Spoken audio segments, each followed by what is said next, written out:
No, I was surprised how solid that was. I like how you included a little trade in there. Hello and welcome to the Boys Upstairs Show. This is our 2024 NFL draft show.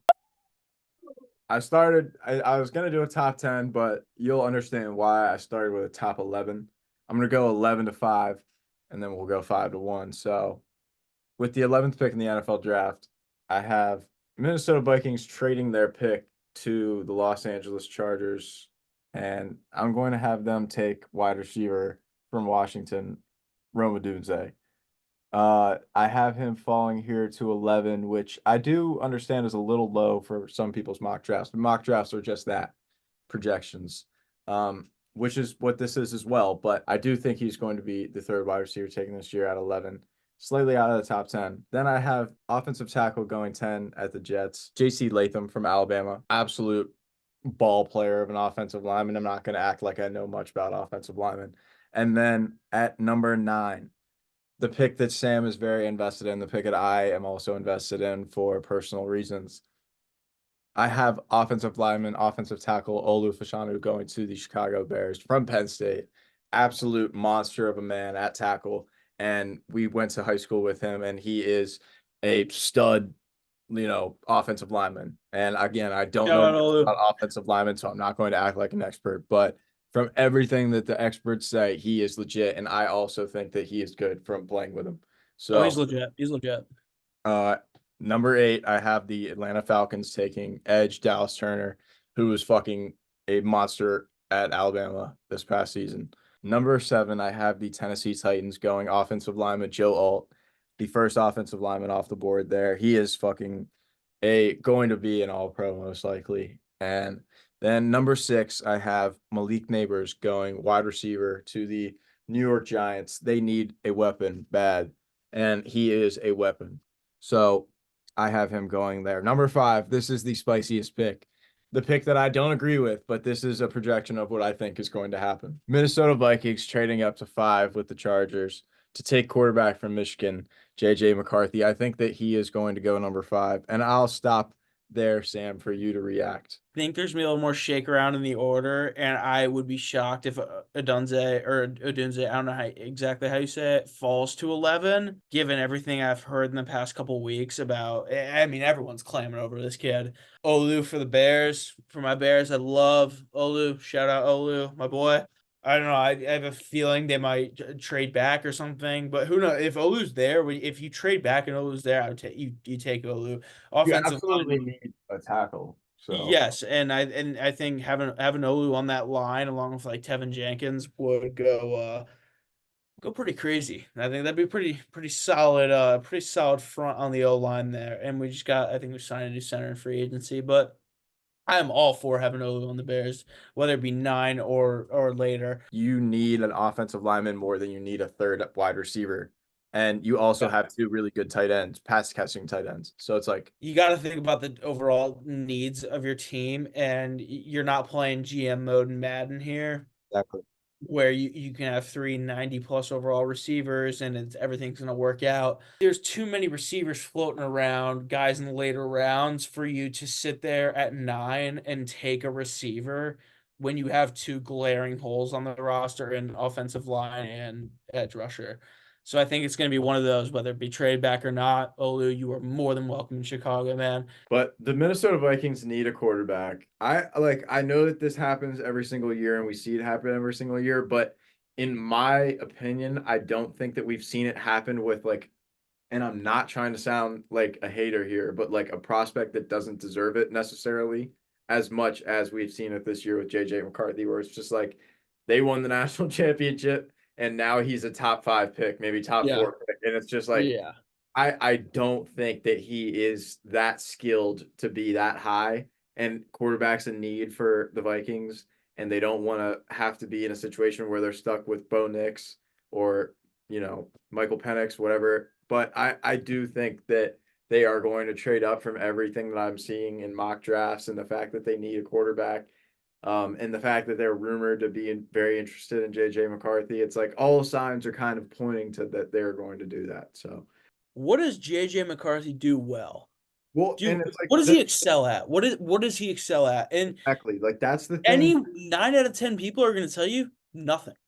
Like that's the thing. It's like for majority of the years that Alabama was really good, their quarterback was AJ McCarron or guys like that, where it's just like they weren't meant to be really good NFL quarterbacks, but they were great in college and their team was Yeah, really good in college and they won national championships in college. It's like and Max Duggan and the Stetson Bennett. It's like those guys weren't then top 5 picks in the draft because of it. And it's like I don't think that JJ has done enough to become that. And especially when it's like their best player on their offense was a running back in Blake Corum, and they leaned on him for the majority of the season. And yeah. in second half of the Penn State game where they threw the ball like 3 times or whatever, it's like, you know what I mean? Like, I just don't think it's warranted, but I do think They were running a ground pound offense, and now the quarterback is reaping the rewards of it. And so I'm not a scout, so I don't know exactly what anyone is seeing that I'm not.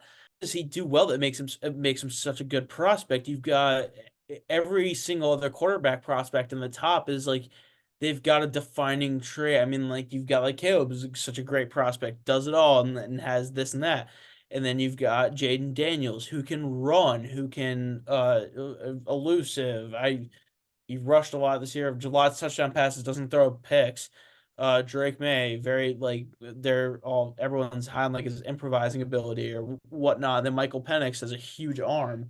But for JJ, it's like I haven't heard anything other than like, oh, he's a yeah, winner. yeah, he's a winner. He's a good leader.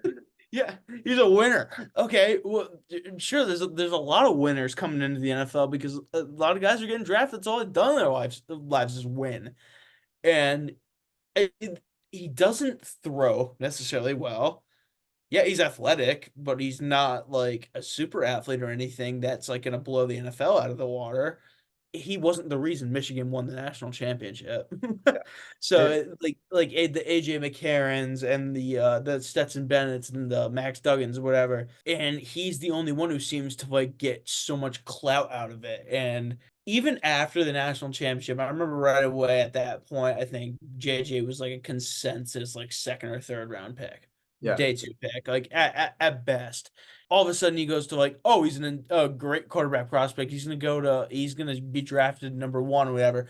But the thing is, no one said why. Yeah, All like I've heard is he's gonna be drafted top 5, but I've never heard anything about why. All I think I've seen a bunch of like on Twitter like film breakdowns and like scouting reports on Maye and I, Daniels and Caleb and whatnot, but I've never seen anything other than just like, oh yeah, JJ's going top 5. I know that he has a great QBR and that is something that they point to, but it's like you can have a great QBR if you only have to throw the ball on third down in, third and 2 situations, third and 4 situations. A national championship, you have to have a lot of hard third, fourth down plays where you make big throws and big moments. And he did. But again, so did Stetson Bennett and so did fucking Max Duggan. And it's like, you know what So I did mean? AJ McCarron. Yeah, it's like I just don't I hate being a person who hates, especially on guys who are coming into the league, haven't even gotten to prove Yeah, this. and JJ is a Chicago kid. Shout out from Like around where I'm from, but like Grange Farm. I'm not trying like and I hope that JJ has a great career, but And I don't want to spend too much time talking about JJ McCarthy. We got top 4 coming up, but there's one last thought that I'll have. It could just be like the Will Levis smoke from last year.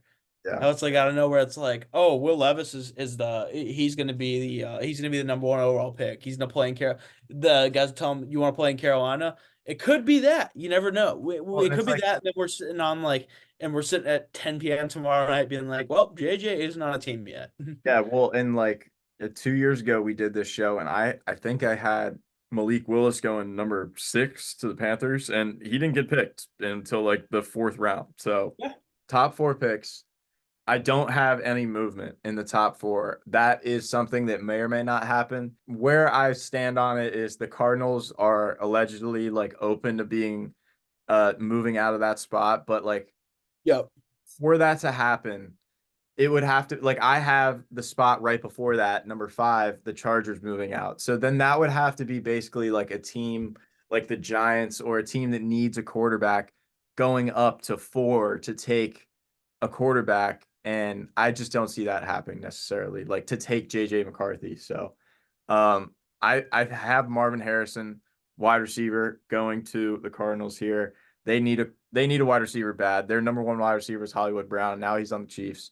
So Kyler Murray is their quarterback. They're sticking with him, and they need to give him a chance. So I have Marvin Harrison Jr. in my estimation, the second best player in this draft, which I think a lot of people are kind of agreement on that. So I have him going there, and I think he's going to be an all-pro. The three quarterbacks, this is just how the NFL works, quarterback-driven league. I don't think that these are the three best players. I do think Caleb is the best player. But I have the New England Patriots, Kobe's team, taking Drake Maye. I have the Washington Commanders taking Jaden Daniels. I have Sam's Chicago Bears taking the Caleb Williams from Gonzaga College High School. Shocker. So, It's a real blockbuster from you there.